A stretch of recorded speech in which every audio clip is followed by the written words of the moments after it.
A pulley of radius 2 meter is rotated about its axis by a force F equals to 20t minus 5t square Newton, where t is measured in seconds, applied tangentially. If the moment of inertia of the pulley about its axis of rotation is 10 kg meter square, the number of rotations made by the pulley before its direction of motion is reversed. अब इसमें options हैं. So once again I read the question. You can see the options. It is a pulley of radius 2 meters rotated about its axis by a force 20t minus 5t square Newton applied tangentially. If the moment of inertia of the pulley about its axis of rotation is 10, the number of rotations made by the pulley before its direction of motion is reversed. तो हमारे पास एक पुली है जिसका radius 2 metre है, काफ़ी ज़्यादा radius दिया हुआ है 2, और इसको हम टेंडेंशियली एक फोर्स है जो टाइम डिपेंडेंट है उससे मूव करा, यानी कि समय के साथ साथ फोर्स बदलता चला जा रहा है, which is given as 20t minus 5t square. इस फोर्स से हम इसे मूव करा रहे हैं. अब ये भी दिया हुआ है कि इस पुली का आप moment of inertia 10 kg metre square ले लीजिए. ये सब डिटेल्स गिवन है. 2 मीटर का रेडियस है, मोमेंट ऑफ इनर्शिया 10 है. तो इस फोर्स के साथ हमने जब इसको मूव किया इस फोर्स के साथ, तो हमें बताना है कि कितने नंबर ऑफ रोटेशन हो जाएंगे इसके पहले कि ये डिस्क जो भी डायरेक्शन में रोटेट कर रही थी अपने डायरेक्शन ऑफ रोटेशन को रिवर्स कर ले, उसके पहले कितने रोटेशंस हो जाएंगे. सबसे पहली बात तो इस फोर्स की वजह से एक टॉर्क प्रोवाइड हो रहा है. यस और नो? ये रेडियस वेक्टर है, गिना तो यहीं तक जाएगा r क्रॉस एफ. तो ये फोर्स प्रोवाइड कर रहा है टॉर्क r क्रॉस एफ. क्योंकि इनके बीच में एंगल 90 डिग्री, तो हम सिंपली आर एफ लिख सकते हैं. r की वैल्यू 2 है, f की value 20t minus 5t square है. ठीक है. So we have 40t minus 10t square. That is the torque I am getting due to the force applied on tangentially. ये टॉर्क की वजह से हमें एक एंगुलर एक्सेलरेशन मिलेगा, वो हम निकाल लेते हैं. वहाँ से हम फिर काइनेमेटिक्स में चले जाएंगे रोटेशनल मोशन की, और वहाँ से फिर हम एंगुलर डिस्प्लेसमेंट निकाल पाएंगे हमारी डिस्क का कि कितना हो रहा है. प्रक्रिया समझ लीजिएगा. पहले स्टेप 1 क्या किया हमने इस क्वेश्चन में, टॉर्क निकाला कि कितना ये फोर्स प्रोवाइड कर पा रहा है, और उस टॉर्क की मदद से हम एंगुलर एक्सेलरेशन निकालना चाहते हैं जो कि आई अल्फा से गिवन होता है. तो टॉर्क गिवन है हमें 40t minus 10t square is equals to I is 10 which is given to us and alpha is found out. Alpha कितना आया?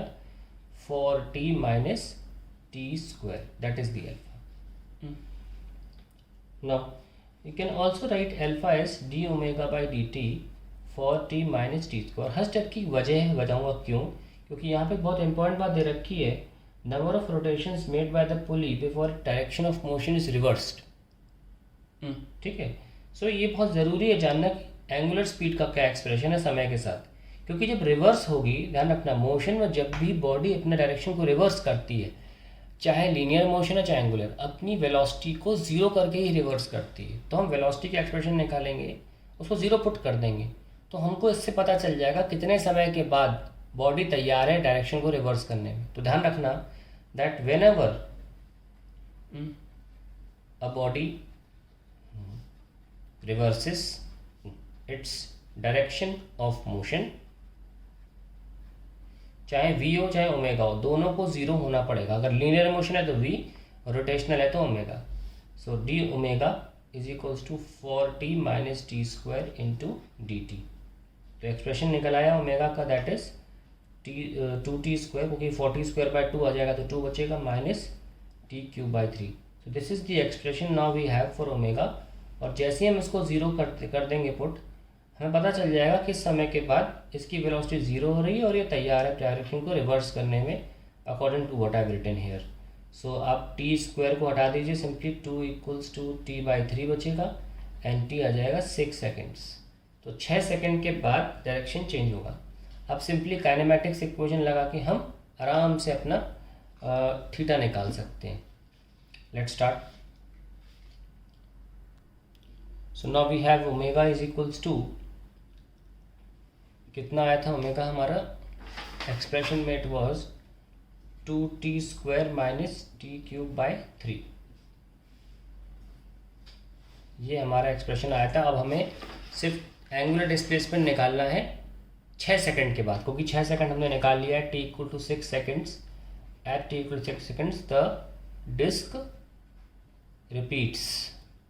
reverses its direction. So we can write simply d theta by dt is equals to 2t square minus t cube by 3. d theta equals to 2t square minus t cube by 3 dt। और हम integrate कर सकते हैं 0 से लेकर 6 second तक, 0 से theta naught, तो हमें पूरा डिस्प्लेसमेंट मिल जाएगा। So it will get 2t cube by 3 minus t⁴/12, है ना। इतना इंटीग्रेशन सबको आता ही है, 0 से 6। So theta naught will be 2/3 into 216 minus 1296/12 और 6⁴/12 लिख सकते थे, खैर कोई बात नहीं।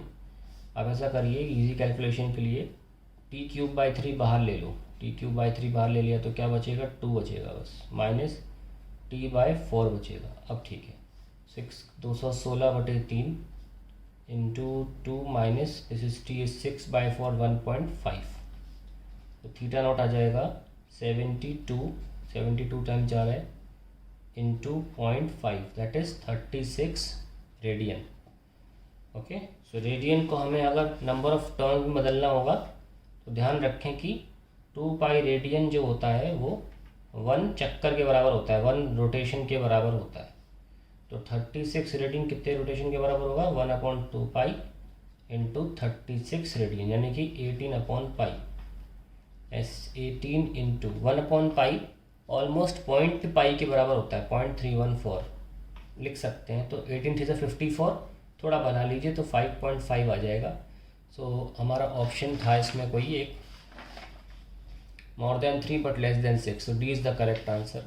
अच्छा क्वेश्चन है, प्रोसीजर दिख गया होगा कैसे करना इस तरह के क्वेश्चंस को, आगे के लिए ध्यान रखिएगा।